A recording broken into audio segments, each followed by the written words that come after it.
Hey, everybody, welcome back to the Loan Officer Playbook, the podcast where we talk about real insights and strategies in loan origination. Today, I am joined with Brian Covey. Brian is the SVP at CrossCountry Mortgage. And get this, they are one of the top lenders in the nation. Brian, welcome to the show. Thanks, Michael. Excited to be with you today. Amazing. Likewise. Brian, I see like a lot of things are happening, in your life. You're a family man, you have a great team, you're juggling a whole bunch of stuff that's happening right now. We were just talking about um, your son winning the jiu-jitsu, is it jiu-jitsu? Taekwondo. Tournaments, and you're also running a very successful production business. How do you find time for all of this? I think it's the million-dollar question we're all trying to figure out. And I tell her, I don't know that I find time for all of it, but I do create every week a schedule that I follow and based on the priorities, which for me starts with family. It's like, what are my kids' sports? Our youngest is in fourth grade and he's got soccer. And then our oldest son, that you mentioned, has got Taekwondo and plays lacrosse and he swims and does all that. And then our oldest, our only daughter, just went off to college. And so we're in this new season of now adapting and shifting again. I think for anybody out there, the lesson I would tell you is just to prioritize things in the order of what matters to you, and your health and fitness matters, both mental health, physical health, all of that. I've been married 23 years this month. So Nicole and I, it's like, you got to find time there and create the time and create time for things that you actually enjoy. And what I always say is like the best lesson I could give you is, as we've created our team at CrossCountry and the most successful teams I've been a part of, Michael, the common thread was work with people that you genuinely like. Like, it sounds so simple, but I have made the mistake of hiring based on just production. I've made the mistake of let's just chase after the numbers and the income.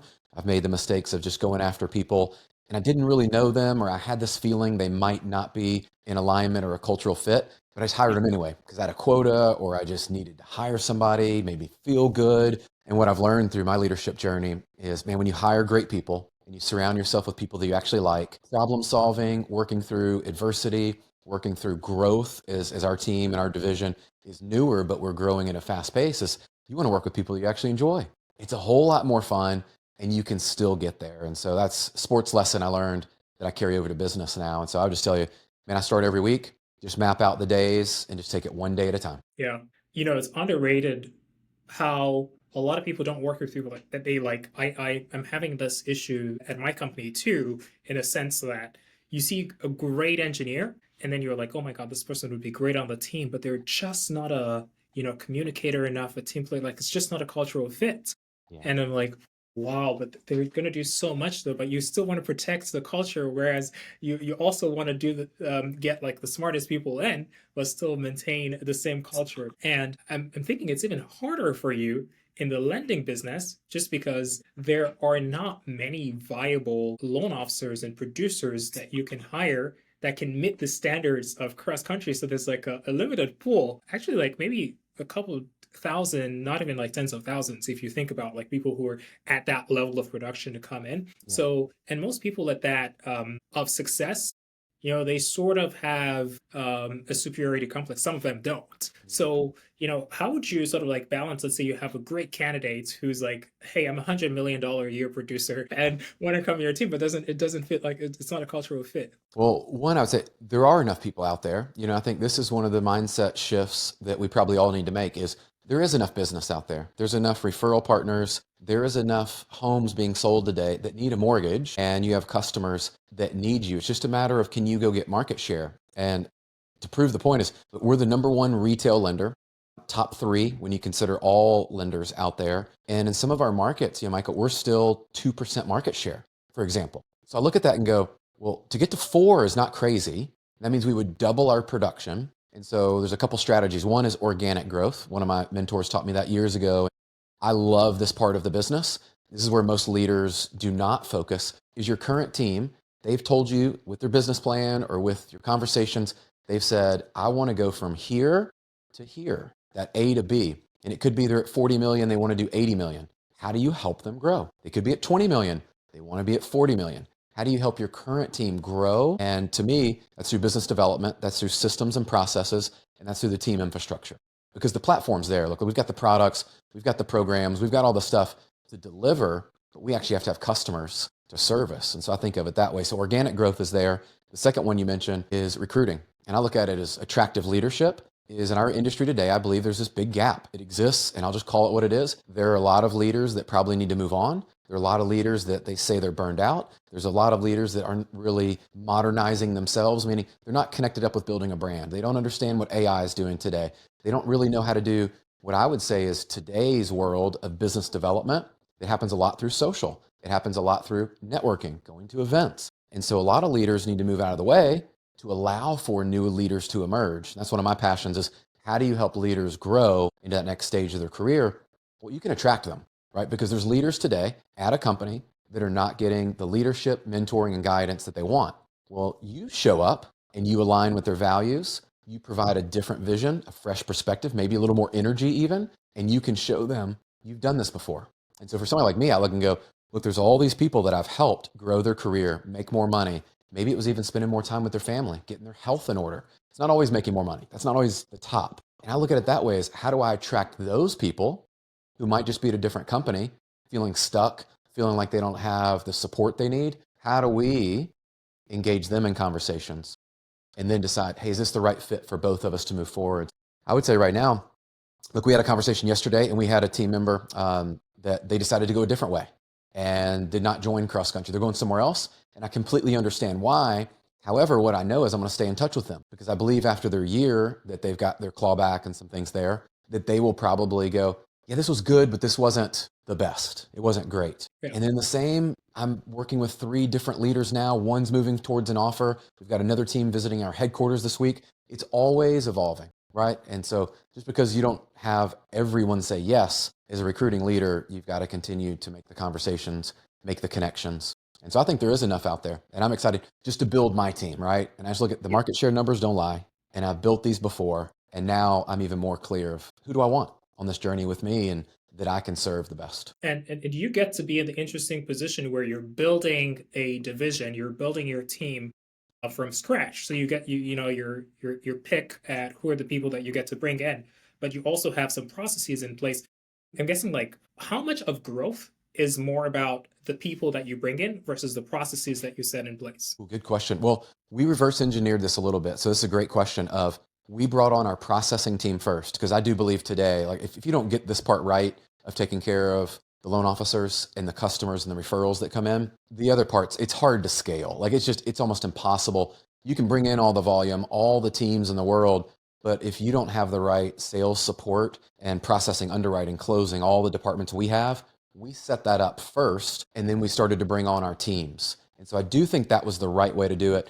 And our processing team, I mean, many of them have been with me over 10 years, right? And so these are tried and true relationships. We trust each other. I understand how they work. And I know a new team that joins us will love working with them, right? I know that. And so I do think that's part of it that's there. And then you have to look at what's their appetite for growth. You know, a lot of my conversations is, where are you today? What have you had success in? And then let's talk about that future. Where do you want to go? And I can help them identify processes, procedures, whether it's recruiting, whether it's growing their own production. I think this is the challenge for a lot of people, Michael, that'll probably listen to this, is they're producing, they want to recruit and grow a team, or maybe they have some loan officers today, but they want to grow more. Maybe they want to grow multiple markets. And if they've never done it before, it's almost like I would tell you to go drive somewhere in the country and I gave you no map. You had no GPS, you had no Waze, you had nothing. And it's like, dude, how hard would that be? Well, I know it's west and it's a little bit south and I'm going to, there's no signs, there's nothing. I always say in leadership, that's what the great leaders do, is they just point you in the right direction. They empower you, they give you the systems and the tools, and they allow you within that to make some decisions. And I think our industry is leaning towards this. What makes our division unique is that I'm not here to micromanage. I'm not here to tell people exactly what to do, but I am here to guide you. And if you want to know how to get there, we'll say, hey, let's look at this. Here's what's worked. Here's what I believe would work for you. Let's go do this together. Let's partner. Instead of, I'm your boss, I'm the divisional, I'm whatever. I think those days are gone. I want to partner with people, and our vision is we're going to partner together and we're going to help you grow something bigger, better, and a lot more fulfilling than you've ever done or you could do where you're at. That's the game, in my opinion. Yeah, I absolutely agree. One of my the business people that I follow a lot is one of the co-founders of Netflix. And then he has this podcast where he was saying, hey, when he talks to his team, he says, hey, I have a mountain that I want you to go meet me at in 2 weeks. And I'm going to tell you where that mountain is. I will be there in 2 weeks. I expect you to be there. It's like, I'm not gonna like sit on the bus with you and then come with you and then micromanage you. Like I want to be on that mountain with you in 2 weeks, and then you can come meet me there. And as someone with your network in the industry, you've been in the industry a while, you can get to know people who have that sort of like agency and then select those people to be on your team, which is why I kind of do feel like we're in a place now where the rich is going to get richer. Folks like CrossCountry having the network and the resources that they have, they're just going to keep pouring more resources and then keep getting more market share. So, Yeah, do you see that as like a fair assessment of where the market would be going in the future? 100%. I have no doubt that we probably will have some huge opportunities. Huge meaning, I don't know when, but I think the company doubles, right? I mean, I'm bullish on that. And I think we're part of that is how do we grow from scratch and build something that I envision will be a $4 or $5 billion division at some point, right? And that's going to be new business. This isn't business that is organic growth. This is going to be teams we bring in that since ours was starting from zero, and the teams that have come on, how do we help them grow? How do we help them double, triple, and grow their business? I think we will. And here's what's interesting. I goes, we have the resources, we have the servicing, we have the technology. Like when the platform's built, it is easier to scale, meaning if you've already got a proof of concept, you have all these people that are in Scotsman's Guide. You can just look and see top women originators, top male originators, top Hispanic originators. Like you go through the list, top veteran originators. I saw the other day the list of people that are veterans that are on our team and active and winning at a big level. I go, man, like we're attracting people in and growing in markets. But at the same time, I look and go, the other day we put out this, where we're number one in certain states. There's so many markets we're number one yet. Yeah. And I think it is going to be something for us that is going to be an advantage versus a lot of the smaller startup that are still fighting for capital. They're still trying to figure out how to get their tech in order. They're still they don't have the resources. And it's like competing with the top team back when the Bulls in the 90s and you look at the Patriots, right? When they have the money and the resources, it's harder to compete. Not saying it can't be done. They won't have wins, but I do think you're going to see companies, mainly cross countries, we're going to grow and we'll continue to dominate. I like how modular you're thinking about markets in the sense that, hey, what are some of the states where we don't have market share? What are some of the like the loan products that we don't have market share in? And if you combine those two, hey, which states we don't have market share and which products we don't have market share, then you sort of get to create this sort of like exponential sort of like new markets that you can go capture.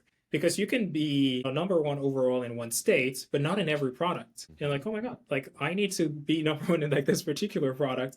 And with the technology it is available, I mean, we're moving on to a point now where technology is becoming sort of like non-deterministic in a way where with AI and all of these things, like you need to babysit it a lot. And I don't know if this is something that you guys are think about at, in your division, but how do you implement AI in a scalable way when the technology is non-deterministic, but in loans, it should be deterministic because like, hey, you have max LTV, you have like a DTI that you have to follow, but then the technology that helps you get there is non-deterministic. Like, what are some of like the AI things that you're thinking about? Like, what's some of the best ways to implement it? Yeah, I think we've moved from the original, I'd say even the last 10 years has been about document processing, efficiencies, mainly operation pieces, some in servicing. And it was, okay, how do we eliminate the human part of having to look at a document that could be read, right? Like simple tasks that you go, man, I'm paying somebody 20, 30, $40 an hour to read a document that technology could read. So I think we've moved from that first stage, which was how do we create these efficiencies? How do we get documents to be read? How do we create efficiencies even with like AUS findings where you can run dual AUS and you can get the actual findings there and go, okay, I'm going to go this way versus that way. Perfect. Like that was, I think, the entrance to this. And then now we're seeing a complete re-overhaul of, to your point, product selection, speed and efficiency. I think we're going to see it with the next refi rally that we will see at some point where customers will come in. And since we're servicing majority of those, they come in and it's an easy way for us to be able to pull data in and to give them a quick real-time solution of here are the options we see. Here's the one we have. It's already priced out. We've already got the data. We've already got majority of the things we need to move them forward and close them, right? And to take time out of the process. And that's going to take cost out, right? So we pass that on to the consumer. We're seeing that. Now, here's where I'm fascinated is we've got Encompass, but we have Blend on the front end. And then I'm looking at what we've built, which is called Cube. And the way that this is built now is, imagine going into a one-stop shop that you can manage your pipeline, your rate locks, pre-approvals, all of it's right there, mobile friendly, that a loan officer could go in, their loan officer assistant, a processor could go into, and they're all looking at the same screen. And so it's really taking that internally, not just a sales one, because I think a lot of companies, they've spent their money and their energy on getting the sales side to look cool and be efficient. You know this, if your operations team's not on the same system and it's bogged down, I've seen that at too many companies of they're still on the dated system. Well, that's bogging it down. That's pulling it down. And so all of ours is working towards that. And I'm fortunate that we have a lot of people much smarter than me that are focused on AI and tech and what that means for us. And I'll tell you one thing that I'm really excited about is things that we use for business development today.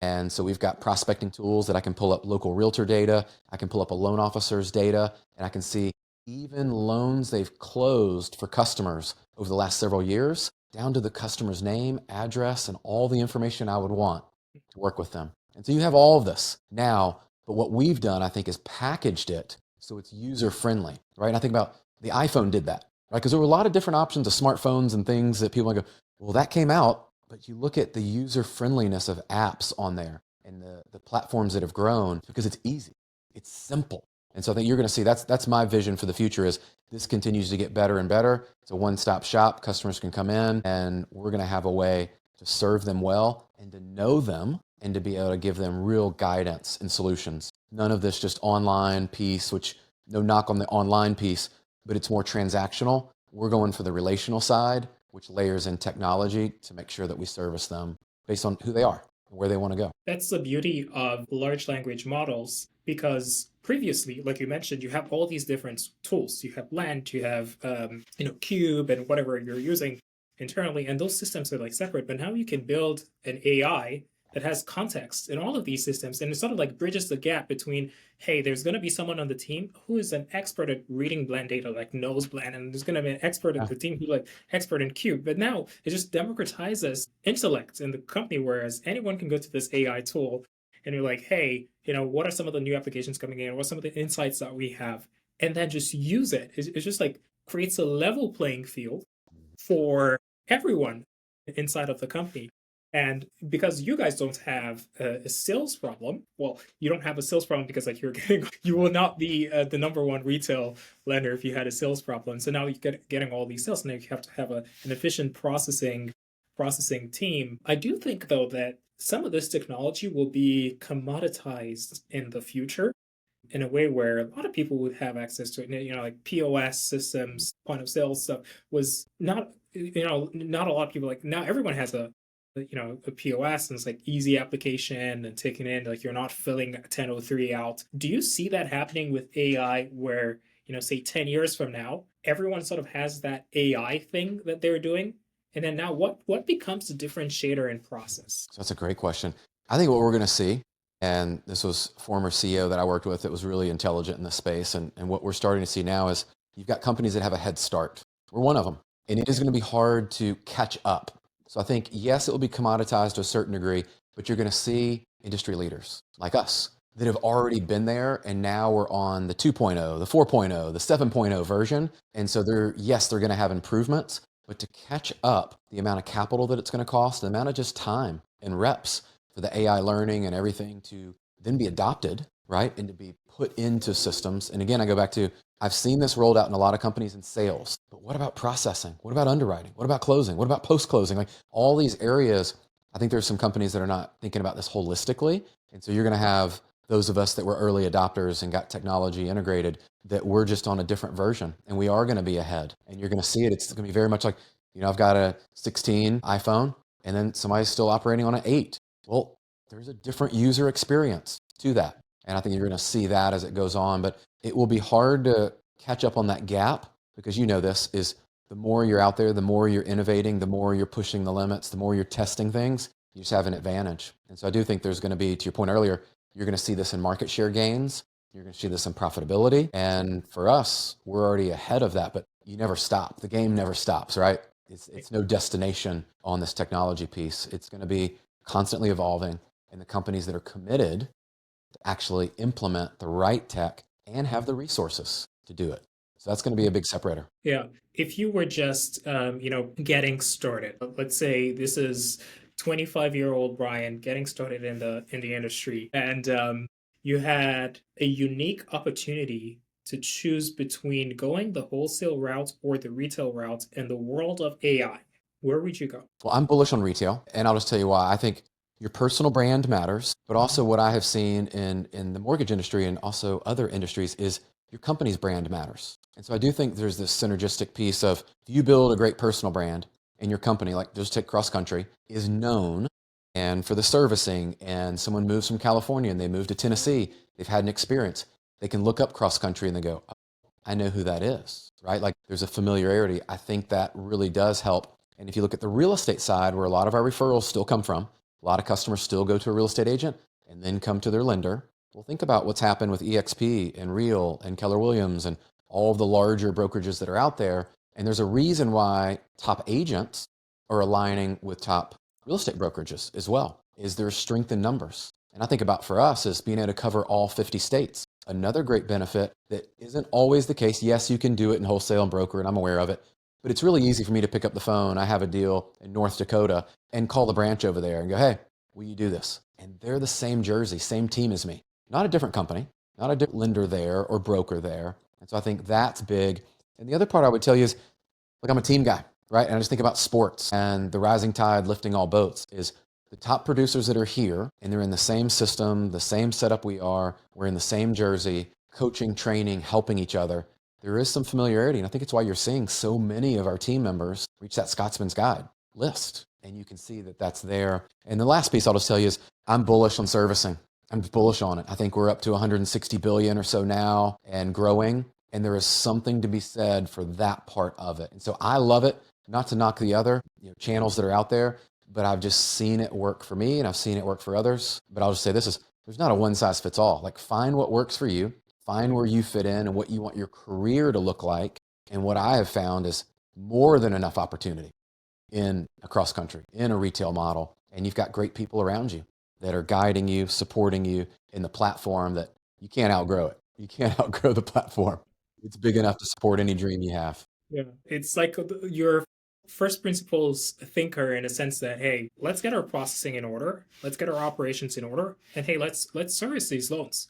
Because as we're potentially moving into a low rate environment with AI, it's who already owns the deal is going to benefit more than trying to get new deals. And then you don't have a problem of getting new deals. And with these things that we're seeing in the industry, whereas we're seeing a lot of partnerships, but not partnerships in a sense, but more like just mergers everywhere. Like, everyone's just like announcing mergers. I do see that we are going to see, a conglomerate forming where it's like, hey, you're a top real estate company, partner with a top mortgage company, right? Mm-hmm. And then you're going to create a massive, massive value when people start partnering up. I'm new to the business, so one of the things that I first learned when joining in is like most of the tech stuff, like it doesn't integrate.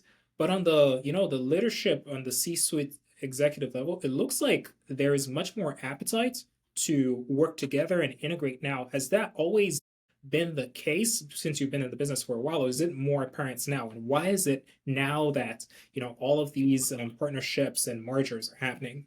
Great question. Well, I think the consumers are driving a lot of this. Is they want a one-stop shop in the sense of bundled services. They don't care if it's the same brand. I think they've just moved to, hey, when I go get a real estate agent that's going to guide me through a home, they want to know that they've got a trusted mortgage advisor that's done business with them that they can call. And I'll just give you an example the other day, a real story of, I've got a friend of mine. I met them at an event. They were part of a mastermind and they're out in California and they're moving to Nashville.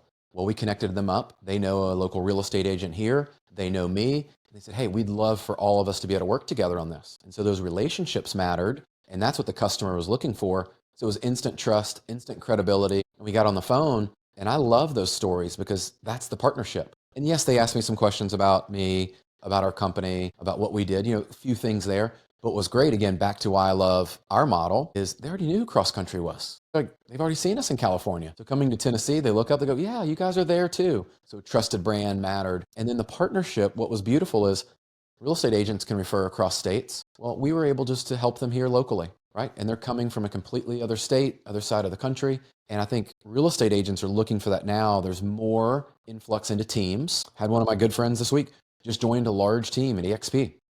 Was trying to do it on his own and said, man, if I join them, I get more sales support, I get more marketing support, I might get some more leads, but I'm plugging into a team.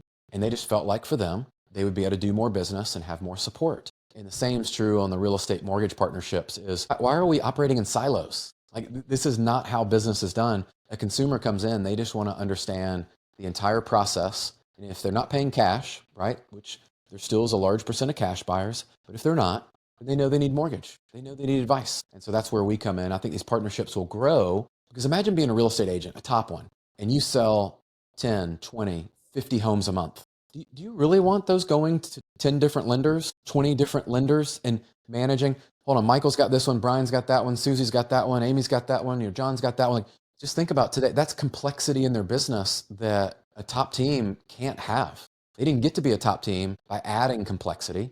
They got there by reducing it. And so we come along and we can help them with marketing. We can help them with communication on when customers come in and let's say they haven't found a home, but we get them pre-approved. Well, that's our job to nurture them, to work with them, right? And so I think that's where it's going, Michael. And you're going to see some companies struggle with this because if they're just operating a silo, it's hard. And I think about for me, like I'm working on partnerships in Kentucky, all the way to Alabama, all the way over to California. Like there's some synergy of relationships that post-COVID, people don't look at the same state lines anymore, right? It's like, who do you know? I've got real estate teams that have 3, 4, 5 states that they cover. Well, if I can come in and service all of that, I'm more of an advantage than coming going, hey, you know what, in this market, in Nashville, we're going to do Brian's team. But if we go over here to Kentucky, we got to go with this other mortgage team. Again, reduce complexity. Yeah. You said something that I resonate with when you said the brand doesn't matter. Like you can have the partnerships under different brands. And the brand matters more on a personal level because I know you as Brian who loves soccer and spars with his son. And I don't know you as SVP of CrossCountry Mortgage that does like XYZ loans a month. I know you as Brian because I have seen your videos and all of that. So like we're getting to a point where the personal brand sort of like triumphs the company brand. So like that real estate agent that you're talking about, regardless of the lender that he works with, I'm not going to say the lender's name if I am the consumer. I'm going to say it's Brian's lender. I'm working with Brian's lender. Like that's the only right. that they're going to know. So which brings me to a point where scaling personal relationships and personal brands, it's hard to do on a one-on-one level, but it's easier to do it on social media. But how do you consider scaling these personal relationships on a one-to-one level when you're working at a scale with thousands of loans a month, thousands of consumers? How do you get a personal relationship with like all of them? It takes time and intentionality, right? I mean, I would love to tell you there's some shortcut or there's some like superpower that we've figured out and all that. But I will tell you, it's years of hard work. But I'll give you some tactics, Michael, for the listeners and everybody that's there that has helped me is I think about this way as a top 25 list was introduced to me several years ago from a mentor. They said, hey, Brian, write down your top 25 most influential people that would help grow your business, that would be contacts that if they were part of your top 25, you would be able to serve them. They would have clients you'd want to work with. These are financial advisors. These are real estate agents, typically brokers for me. These could be other lenders that I want to work with that maybe even recruit in. These could be people that, CPAs. I work with a lot of tax strategists. I love that side of the business because some of our clients are wealth building. They're more investors than they are primary residence type. And so I think about who do I want in my network? And we often want to go really, really wide, but a 25 person list that were ambassadors and loyal to you would change your business. It would change your business. If they were referring you and they were speaking about you in rooms that you weren't even in, I just want you to imagine that. They go to events. They're out there talking about you. What a great experience they had working with Michael. They're now promoting you when you're not in the room. And so I think social is the going wide, right? I'm very targeted with my messages. I'm very intentional about who I'm speaking to and my targeted audience. But then you need to move into a conversion, which is a conversation offline. And this is where most people struggle is they're great online. They post. I've even seen people like, no shame in it, but like, I think some people out there, like they're just posting and they don't even know why they're posting. And they even have people engaging that aren't even their target audience. And they're measuring vanity metrics, likes and comments and views and all this. And I said, what if you actually measured conversations offline, right? And so this week alone, just Tuesday, I've had 2 leaders reach out to me because one listens to my podcast regularly and the other loves what I post on LinkedIn with my newsletter, my post, and told me they share my content with their team. It's been very helpful. And they're in a situation where they are thinking about transitioning from their company to a different role, and they want to be around an environment. And they said, we just think being around you would elevate our career. And I share all that so like your brand shows up when you're not even in the conversation or in the room to speak for yourself. And so does your brand reflect who you are? And is it telling people what you value? What it'd be like working with you? What are some of the results you've had? Don't be shy about sharing your results. Like that was me for a little while, and I finally just said, forget it. Like the results are the results, right? Don't be shy about it. If you've had wins, it's okay to share those. It's also good to share the things that didn't work out. But I think about this as one of the groups we work with, Michael, called Brand Builders Group, and Rory Vaden shared this, is your personal brand is the digitization of your reputation, the digitization. Everywhere you post, everywhere you go, you're building an online reputation. And I don't think people treat it as such. And so I think personal brand is going to continue to be the separator. And it's why years ago I moved from cold calling and I just got fed up with it. I just don't like it. I did it and I started my career and it's been weird. It's like that first trying to get to know each other. We're kind of faking the conversation of like, who is this person? I want to talk to them. And man, I've just moved. I'll just tell you the rate at which you can accelerate trust, the rate at which you can go deeper into a conversation with someone when they know who you are. And then they can jump into that in the conversation. Like even you said earlier, like, my son's done taekwondo and people know that I played soccer. Like there's connection points. And if you don't have that, you're at a disadvantage. And I think, look, fear is holding people back and a lot of other reasons, but personal brand is going to be the separator. Companies that have great leaders that will grow and teach others, which is now my mission. How do I teach people what I've done so they can grow their brand and they can grow their influence and their impact in their local market? That's the game. Imagine a company the scale of CrossCountry or Rocket, and then whereas you have all the executives have their own unique personal brands, and just as you're doing, just like scale it up across the entire C-suite and director and VP level, that would be a really, really strong branded company that whoever succeeds in doing that, I think will have a lot of value to add in the industry. Brian, it's been amazing chatting with you. I want to give the audience a challenge because what you mentioned, something that I'm going to implement in my personal life, but I want to tell the audience to make your own top 25 list. Instead of going wide, go deep, personal conversations, just as Brian said, make your own top 25. Who are the people I should be staying in touch with? And then also add value to them and just have a personality and a character that it doesn't matter if you're giving them money or something, just like be genuine and just have that organic personality. So our audience, I just want to implore you to go do that. And Brian, how can our audience reach out to you? Well, hang out on LinkedIn a lot. I think we connected up over there. And then I'm on Instagram, and that's an easy one. Somebody had my name, so it's the Brian Covey because someone had Brian Covey, oddly enough. And I would love, just reach out, DM me. I respond to my own stuff there. That's where I create conversations with people. I even had a couple people today reach out, like, how do I get time? If you want to connect up and grab time, I've got Calendly links and some stuff there that we can connect up. But let me know what stood out today. Maybe something that Michael and I talked about, and you're like, hey, I'd love to learn more about this, or this helped you. We love to hear those things, man. That's what we're here to do. Amazing. Brian, thanks so much for coming on the pod. Awesome. Thanks, Michael.